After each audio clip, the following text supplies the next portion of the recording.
Hi, everybody, and welcome to the Shadows and Secrets Deep Dive series. My name is Samantha Skal. And I am Kerry Savage, and together we are Shadows and Secrets, a writing retreat for mystery and thriller authors. You can find out more at shadowsandsecretsretreats.com, a beautiful website that we are very proud of. So we are both book coaches and authors, and we love talking about story. This is our one of the number seven, right? I came it's Seven or number eight? seven Yeah. in our series of spoiler alert, big spoiler alert, deep dives into the scary books that we love, and where we talk about twists and structure, masterful misdirection, villains, and anything else that strikes our fancy about MTS, which is the overarching genre term for mystery, thriller, and suspense. And we like to throw some horror in there every now and then too. Sure do. But first of all, I would like to introduce my co-founder of Shadows and Secrets, Samantha. Hello, everybody. So I am a book coach and a writer myself. I adore working with thriller, mystery, and suspense authors to plan and write twisty novels, and I especially adore brainstorming twists and villains. That is the world I live in, and I love it. And it is dark, and I am a very happy person because I think about dark stuff all the time. So, Carrie, why don't you tell the people about you? It's funny how that works, isn't it? Uh, Thank you, Sam. I am also a writer and a book coach, and I love working with writers to make their fictional ideas come to life. I'm super into immersive settings and details that pull you into a book's world. So, I especially love those creaky stairs and snappy forests and all kinds of creepy things like that. And yeah, that is my jam. So Excellent. that's me. Uh-huh, uh-huh. All right. So reminder to new listeners that have returned, thank you so much for watching us. We love doing these. So we are going to be giving away everything today, including key plot points. So if you haven't read today's book, please hit pause, go read it, and then come back. And today's book is The Cloisters by Katy Hays. A delight of a romp into Renaissance art, tarot, and murder. And one of the best settings you could possibly ever Yes. good. Talk about immersive settings. But seriously, there will be no secrets unturned in our discussion here. So consider this your final spoiler alert warning. The structure of these talks is going to be the same every time. So we'll read the book jacket copy and talk about what the author has done to manipulate us before we even get started. And then we're going to read the first page and talk about what the author has done to manipulate us there. And then we will break down each of the major twists in terms of how the author did it, what percentage of the way through it happened, and what on screen clues existed so that the twist worked. Absolutely. We're also going to talk through how the author accomplished the overall misdirection and manipulation of the reader because we love talking about that stuff, and the way the author used language or setting or other elements to set the reader up for maximum fear. Which is why we read the scary shit, right? We like to be scared by fiction. We sure do. All right. So are we ready? We are ready. Let's do it. Okay, so as said, today's book, The Cloisters by Katy Hays, and I am going to read the book jacket copy to you all.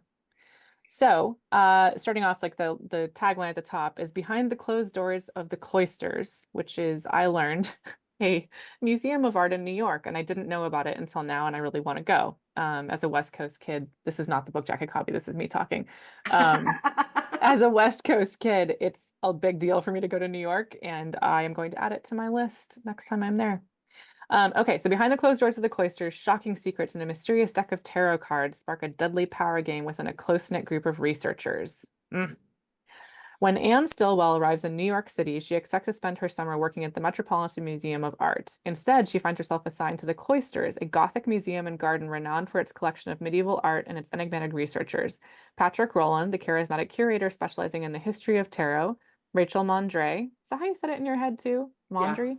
Mondre. Mondre, Patrick's brilliant curatorial associate, and Leo Bitburg, the gardener charged with cultivating the museum's poisonous plants. Mm-hmm. Eager to escape her troubled past in rural Washington, Anne is happy to indulge the researchers' more outlandish theories, only to find that their fascination with ancient divination runs deeper than academic obsession. Patrick is determined to prove that medieval tarot holds the key to accurately telling the future. When Anne discovers a breakthrough in the form of a cryptic deck of 15th century tarot cards, she finds herself at the center of a dangerous game of power, seduction, and ambition. As their circle reaches its breaking point, Anne must decide if the tarot cards can teach her not only about the past, but also about her future. And there's a little bit more that is not part of the book jacket copy, but it's just praise, which I'll read because it's just, a push for this book. Deeply researched, lushly told, and thrillingly paced, The Cloisters explores the shimmering line between what is real and what is imagined, the magical melding of the modern and the arcane, and the power we have to defy what is written in the stars and to shape our own fates. Ooh. So, the story question here is whether Anne's going to be able to um overcome, we don't really hear there is a murder in the Mhm. middle, and it's creepy and it's poison and we don't really know who did it, but the whole story is about whether Anne's going to be able to face her past. And that is like also the core of the final twist in this book, which is part of the reason that I loved it so much. Um, and so what do you think? How would you say the story question if you had to just say it, putting you on the Yes, spot, because you it's are something putting I me want on to the talk spot. about. And this is one of those that I always find like is just a hard one to answer, which is why like I've seen writers struggle with it. I struggle with it It's as a writer super in my hard. own work. Yeah. But yeah, I think it is Anne has to. All right. Well, maybe I'm going to come at this with an emotional aha and back into it that way, if that's okay. Yeah. So we're gonna work it out right here on the deep dive. So I think her emotional aha is figuring out who she is in this new like who new Anne is. Mm-hmm. In this she's gosh, why didn't I think about this more before we started talking? Sorry. Um, that Well, she's so go keep ahead. going. You're on it. You're on it, unless you want me to take over. Yeah, well, I will try to keep going, and then you can Yeah. steer me back on track a little bit. So she grew up. She was pretty not sheltered is not necessarily the right word, but a small town, and someone who is one of those people who I think always knew I want to get out of here. Like this is Yeah. not the place for me. This is not where I find myself. So moving to New York and then like falling into this job and everything is like she is discovering the person that she thought she was always meant to be. But like Oh. who is that person? And I think like she's figuring out, she's bouncing amongst these people and soaking everything up like a sponge. And so like, yeah, who is Anne, this new person who got caught up in all of this stuff. And I think that is her moment when I need to look at my notes and see exactly when it happened, but her moment with Rachel in the boathouse, Mm-hmm. when the boathouse is on fire. um, and Rachel is saying like, "Oh yeah, it's all like I did all of this. I did all of this for us." And I think Anne just maybe doesn't explicitly say it in that moment. She's just like, "Oh yeah, it's not us. It's me." You know, Yeah. there is no us. If I've learned anything from you, it's to look out for number one. And so, and then off she goes. Yeah. Well, it's almost like a negative arc, right? Like we aren't Yeah. learning something that's Yes. like, oh, I'm going to become a better person because of this experience. It's like, oh, you taught me that I can be whatever I need to be, and I'm going to be out for number one. And guess what? That's what I'm going to do. And it doesn't really matter if it's okay. There's no moral judgment on it. Yeah. As you were talking, I had the word like self-actualization and like a Mm. coming of age almost Yes. Oh theme yeah. a hundred in percent. here, where it's like, because the reason she leaves, so her father dies, and that's, spoiler, you're here. We're going to spoil it. So part of the reason that I thought I bring up this book all the time in presentations and like in talks and stuff, because I think that this final twist is just a masterclass in manipulation of the reader. And Mm. so all we're told is that her father has passed away throughout the whole book, and we assume he just passed away. Something happened, had nothing to do with We her. we know he died in a hit and run. We know, We yes, know he died correct. in a hit and run accident. That's all we know. That's all we know. And so we don't think much about who was behind the wheel, right? All we know is how this affected Anne. She's upset that he died, obviously, like obviously, right? It's her dad. And then we learn, like, uh, let me see, I wrote down the percentage. Um, uh, sorry, I totally missed it. And okay, later on in the book, it's like toward the very end, right? Oh yeah. Yeah, to page 283, which is, we had 297 pages. This is like 97% ish. Mhm. We find out that she hadn't chosen to be on the road that day, and she was behind the wheel. Mhm. She's the one who hit her dad. And that's what I think the core of like the emotional arc is the fact that Tarot, you know way more about tarot than I do. And so that's why part of the reason I wanted to do this with you is because of your knowledge of that. Well, I'm But still learning a lot, but of yeah. course, it's a lifelong thing and we are lifelong learners. But this whole concept that, she lays out like I had no choice, and that's a relief. Like there was this whole kind of like that was her aha to me, was that she didn't have a choice. This happened and it was awful. But it's not like she did this maliciously, right? And so this concept of letting go of the fact that you think you have a choice in the world, it's not that, fate has a path for us, is sort of what Anne discovers about how she views the world, and it's Yes. a relief. And so the tarot and the mysticism and all that stuff like does guide her, and it guided Rachel. It also guided her to kill Rachel, and take what she needed at the end, which is part of that like negative thing. But it's like this very subtle, like, it fascinates me. This book fascinates me. Well, it allows her, and I hadn't thought about it this way until what you just said, which I think is so fascinating. Like it allows her to absolve herself, right? And we know, Yes. we readers know, like this is just a freak accident. It Right. obviously was not something that like didn't, of course you didn't plan it. It was a terrible thing that happened to you. Like you have no fault in any of this. But you can also understand, you can put yourself in her shoes enough to empathize and say, well, of course you're feeling like a ton of guilt about it, because who wouldn't? Yeah. Like that's a normal human reaction to it. But what like all the questions about what is fated or preordained and what we have as choice in all of this. So if she leans into, as she does, that the cards have sort of dictated all of these things that have happened, it's absolving her of any responsibility. And Yes. That. which is Yeah. really interesting because when she feels culpability and she feels guilt about her father, we know intellectually she shouldn't. But when she should feel guilt about what she did to Rachel, meh, no, it's fine. Because what she's Yeah. learned in all of this is like, well, it was fated to be. And, I've looked and seen how Rachel and other people in this world, like, it's okay to be cutthroat. It's okay to do what you need to do. In fact, like, Rachel basically tells her that, like, yes, I've done all of these things. Rachel killed her parents. Right. Rachel killed Patrick. Um, who else did Rachel kill? I feel like there's more stuff that I mean, Well, she set a lot of other has. bad things in motion. Yeah, So like I mean, she's a master manipulator along with Patrick and Leo. Like they all, you know, none of them were perfect creatures by any means. no. Yeah, that is so well said, Carrie. Like the concept of when she should feel bad, she doesn't.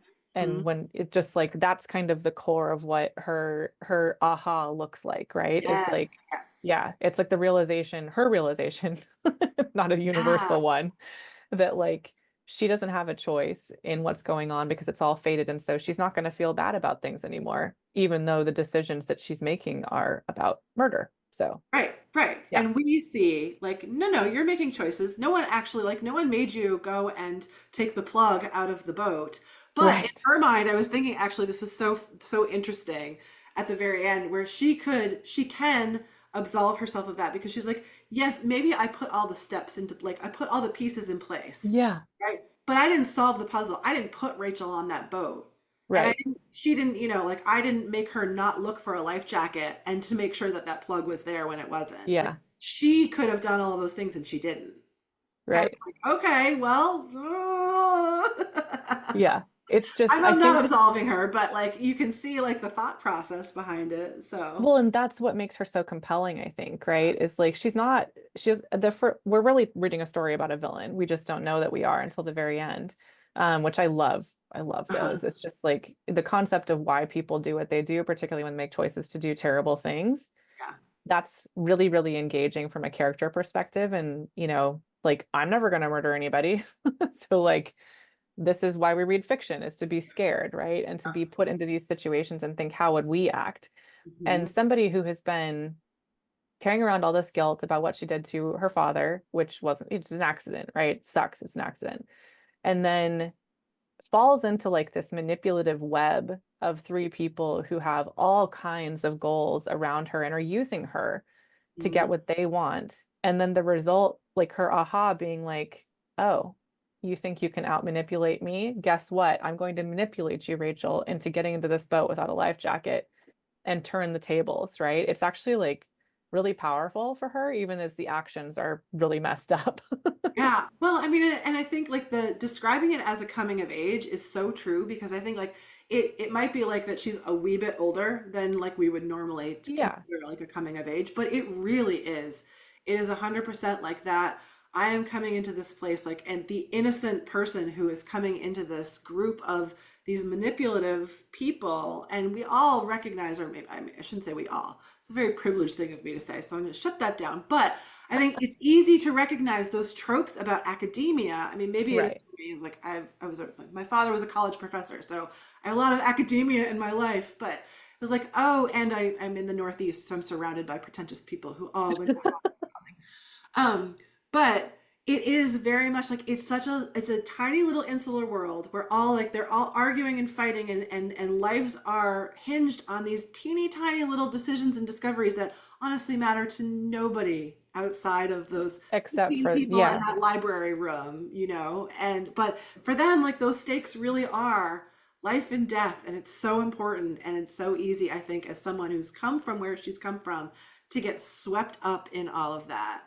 um, totally. and she Yeah, does a great job of like of immersing us in that and immersing us in what it's like for Anne to be discovering herself and all the, I think, sort of icky feelings that might come with that about like, oh, I'm going through all this, and it's not like me being like, oh no, like these people are so. It's like, oh, I kind of like this. Like this is kind of shitty, and maybe this is kind of awful, but it's also kind of awesome, and it's yeah. delicious, and I love it. And how do I get more of this? And like I'm really coming into my own, and like more please, I want to be, I want this. um it's just that's really fun that way. The It dark is really academia fun. aspect of this book was very delicious. It was very delicious. Yeah. I mean, that initial scene where she leaves Walla Walla is where she lives. Whitman College is where she went. Beautiful town if you ever have a chance to go. Lots of great wine. Um, Goes to MoMA and it learns immediately that she doesn't have the job that she was promised. And so instead of just like slinking back to the West Coast and giving up, she's like, she thinks to herself, um, she decides to stay anyway. She meets Patrick. She accepts this position at the Cloisters, even though she has no idea what it is. But the moxie there, like the agency, that's why we like her, I Hmm. think, is like, in the beginning, like when we first meet her, we're like, yeah, okay, like fine. She's going off to this new adventure, but I'm not like super in love with her yet. And then Hmm. that moment was the moment for me when I first started reading it, where I was like, yeah, okay, you're making choices and like you're brave, like you're not just going to be scared and whatever. Like, even though you don't know what the future holds, you're just going to do this. And then, Rachel walks into this meet and greet, but that meet and greet with all the interns, I guess, or like Yeah. associate curator. I don't know what the I word think is. if they're not called interns, they are interns. It's Okay, essentially what so it is. like, but it's like a summer job, right? It's like Yeah. a contract position. And she had talked about the fact that she had gotten there early on purpose because if you're early, all the other early birds will talk to you, and then you have someone to talk to, which, this partial introvert resonates with quite a bit. It's like, by all I was like, means, oh, how have I never deployed that strategy before? I it's usually want to genius. slink in at the end and hide in the corner, but like it is a genius strategy. It's So a genius strategy. Yeah. And then, after she finds out she doesn't have the job, she's with Patrick, and she goes out and she doesn't know anybody again. And it's like you feel that like visceral, like fish out of water thing, which is almost overarching theme of this yeah, entire thing too, is that yeah. she doesn't know what she's doing. She doesn't know what she's stepping in. And I don't think she actually Anne, the character doesn't actually say this, but there is this concept that I took away from this, which is like, okay, I'm never going to let anyone manipulate me like that ever again because I get it now. I understand how the universe works. And there's like a lot of, the tarot and the fate and all that stuff is wrapped up in it. But I just loved that. She has such agency throughout this book, even as she's being manipulated. Like she chooses to sleep with Leo. She chooses to like kill Rachel in the end. There's like all this sexual tension that's pretty fun throughout the whole thing with all of them, Yeah. in Yeah, in you like didn't a know if she was going to end up. I mean, if she had ended up in a relationship with Rachel, I would not have been totally surprised. would have made Like sense. they Yeah, it had felt like like it that was, best friend will they won't they energy that like yeah, could have gone either way. And so yeah, I mean, it was she really did a nice job of building that whole like web is the only way to describe it of yeah, all of these people who have like all of this like crazy interconnection and things that they're saying to each other and not saying to each other and yeah. yeah. I mean, it was just, it's very suspenseful, but not in a way where we're like worried about somebody killing her. And Mhm. so in that way, it's like, I mean, this is another one where I want to look on Amazon. I should have done this before to figure out how they categorize this. Oh yeah, Um, I'd be curious. because, well, let's figure out what we think. So it's a thriller. Um, but I mean, it's in mystery, thriller, and suspense overall. Agreed, you Okay, know. yeah. And then the Amazon occult suspense. I would call this just straight suspense, actually. Even though we've talked about how suspense isn't its own genre, this might be Yeah. as close to that as you can get. Yeah, I would agree. I mean, I think the occult piece is true, although Yeah. if I have any quibble with this book, my quibble with the book is that I felt like I didn't quite see her like at one point, well, maybe two-thirds, three-quarters of the way into it, Anne talks about how much she's come to rely on the tarot. And Mm. I feel like I totally saw that develop. Like you see her doing readings with Patrick and Rachel, but you never see her do it on her own. And I think we're Oh, supposed to get that she is, but I like maybe I missed it. That's entirely she possible. does it at the end. She looks At at, the but I end, agree, yes. but not in the beginning. Yeah, that's a good point. This is like Yeah, I mean, it's not a huge quibble. Like nothing in the book falls apart without it or whatever. no, But God, it's no. just like it was just one thing where I was like, oh, that was a leap that I hadn't quite made with her, and so I wondered if I had missed something Yeah, or whatever. So that's I'll where have like to. I mean the occult is definitely in there. You know, like they rely on this tarot, and I think it's really interesting that like Patrick is a true believer. Rachel is not, and Hmm. she does not want to know, and she is not going to like she's really interested in from an academic standpoint like she wants to learn but she's like fate no like get out of here with that like what are you Yeah, talking like I make my own choices. yeah she is like Yeah. the anti like someone is directing me like hand of fate kind of thing no she doesn't want to have anything to do with that which I also thought was really interesting and well contrasted between the two of them. Yeah, yeah. It's interesting. Like it's not, it's not domestic suspense. It's like psychological suspense is probably another place I would place it because it is Hey, what did pretty I heavy saw on like the the blend of dark it was dark academia because there was two comps that I saw which was one was Ninth House which I totally agree with. I don't know if you've read mm, Ninth House. not yet. And what was the other one? Brrr, now it's going to bother me. Wish I had written it Um, down. Damn it. anyway, we can put it in the show notes if we figure out what the other one was, or it's probably just on Amazon. But I think that this is like a quieter book, is kind of my point. Yeah, Is it like is. we do have a murder in the middle. Patrick dies. He gets killed, he gets poisoned, which is delicious in terms of, murder. And then when does this actually I wrote down, yeah, 61% is when Patrick dies, right? Which is kind of late for a murder Yes. mystery, right? And like if I was coaching a manuscript like this and I had like kind of nothing, quote unquote, happened until 61%, I would be having a conversation with the writer and be like, who can we kill off early on? And Right. in this case, like that's just an overarching thing. With this book, it works Yeah. that there's no murder because we have all this like delicious suspense building over time. We have the poisonous garden, we've got the gothic background, we've got this like weird sexual tension between everybody. We've got like we kind of feel like she's in danger, but we can't really put our finger on it. And so we keep reading, but it's a quieter hook. It's not like the normal kind of, the books that I gravitate toward are the ones where it's like someone's after you right away and it's like, slashery, Right. not slasher fiction, Right. but like Hitchcocky, like that. Yeah, yeah. No, that Um, there's that like low simmering or high simmering terror right from the Yes. beginning, It you was know? just suspense, right? That's the definition that we've come up with for Yeah, suspense, which is true. like it's just this low underlying uncomfortable, and I'm intrigued because I want to know what happens, which is almost like a bit horror, like, this isn't horror because we don't actually have, Yeah. well, I mean, it could almost be because it's like you don't have a choice. It's a pretty horrifying conclusion to draw from in the world. And it makes me sort of question.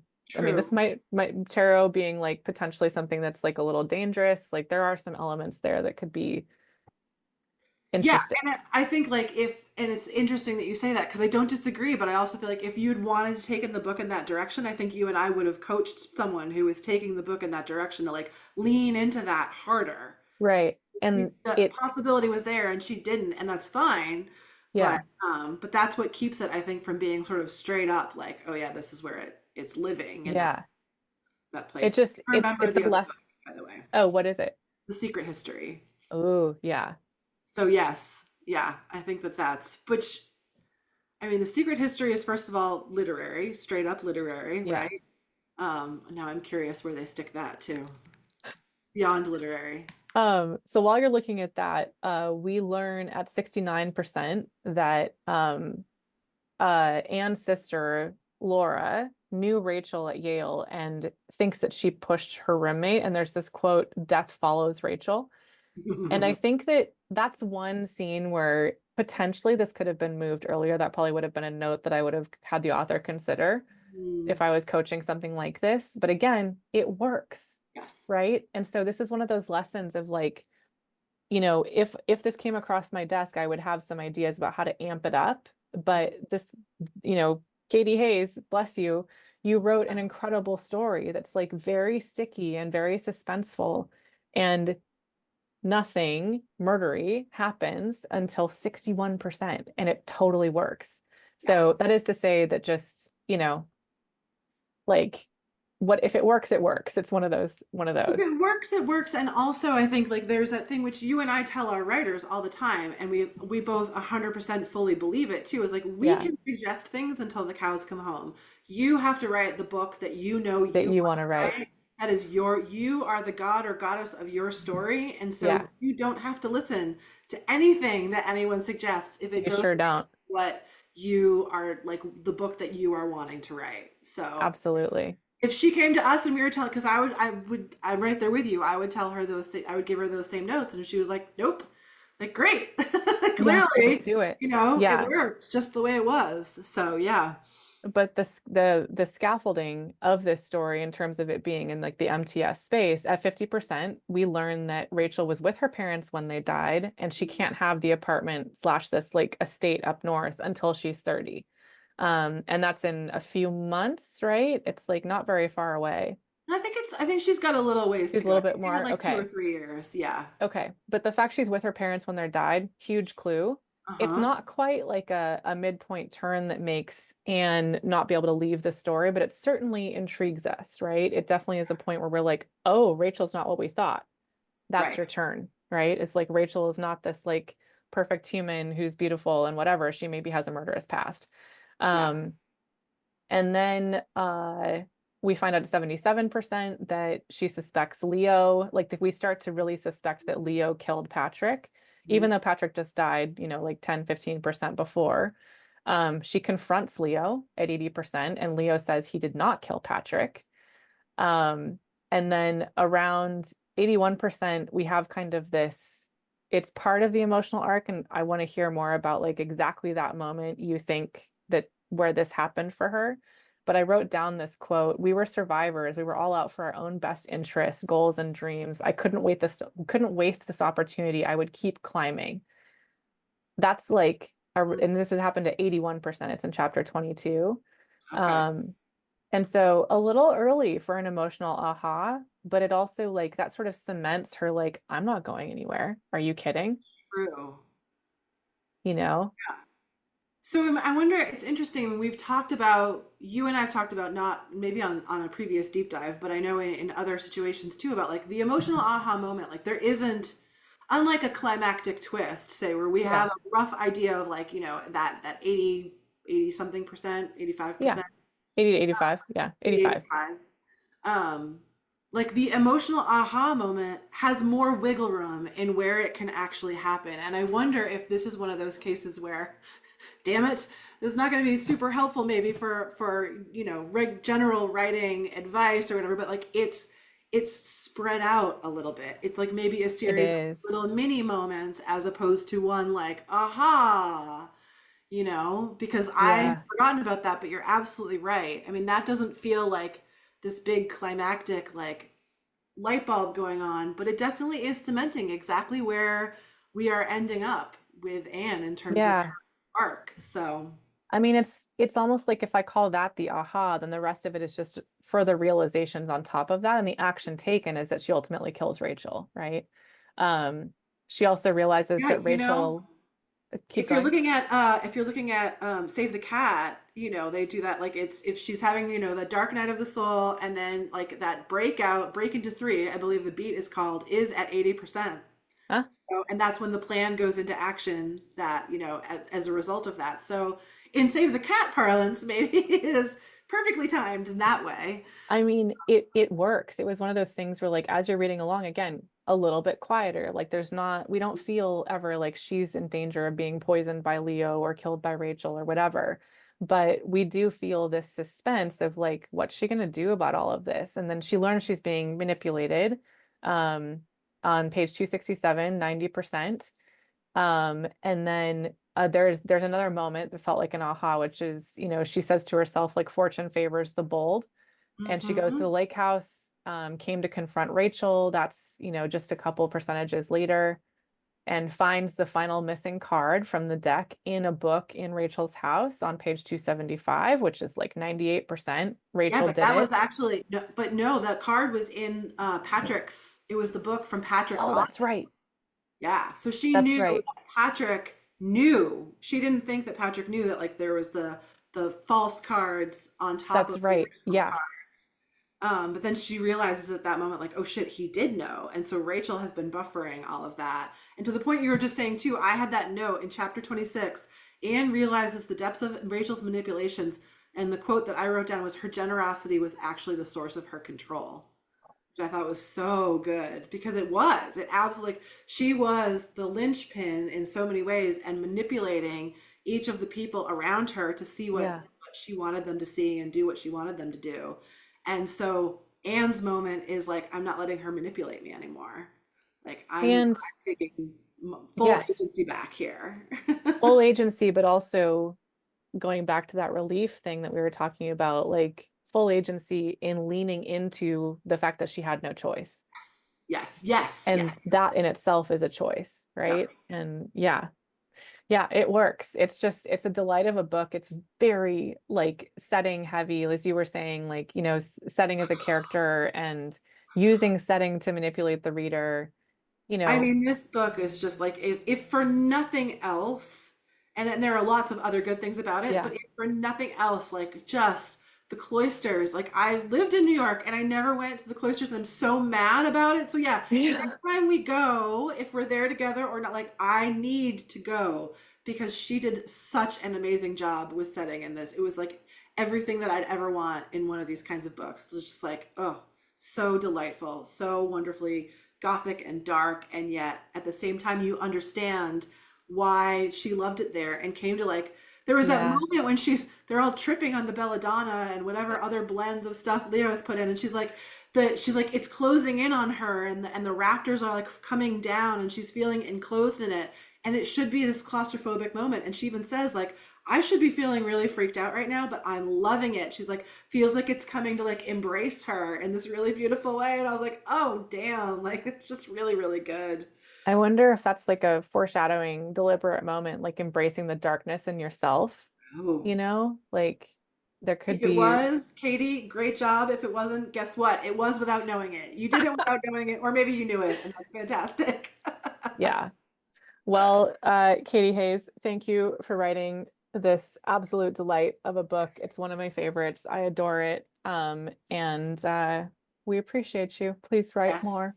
Yes. Mm. Please, more delicious, delicious, occult, creepy, Yes. dark, wonderful. Uh-huh. And to all of our listeners, all of you, there's not so many of you yet, but we enjoy you and we thank you for watching. And we also want to remind you that books like this did not just spring forth in this state from the very beginning. It has taken this author many, many rounds of revision and edits and 17 other pairs of eyeballs to get it to be here. And it is, comparison is the root of not working. So Yes. don't do this to yourself. Don't do this to yourself. This is awesome, but it took a while, as will yours, and write the story that you want to be out in the world. Yeah, definitely. I just made myself cough. No. Do you want to take us out while I Yes, mute I was gonna myself say, and cough? please get a glass of water or whatever you need to do. So, like as you can see, we love thrillers and we love nerding out about story structure. So, if this all resonates with you, if you're having fun watching these, please go to shadowsandsecretsretreats.com. Yay, I did it right. Yay! Hooray me. Join our newsletter so you'll learn more about the retreats. We'll be announcing, or we will have announced already by the time you see this, the dates for 2025 will be happening in September again in Salem. So you'll learn more about the retreats, all of our other free events, more like when you'll be in the loop about deep dives and webinars and all the good stuff that Sam and I are doing. And there's lots of good stuff. There's So lots of good stuff. thank So you for joining us, and thank you. please come and hop on and join us again next time. Yeah. All right, everybody. Thank you. Thank you. See you soon. Bye. Bye.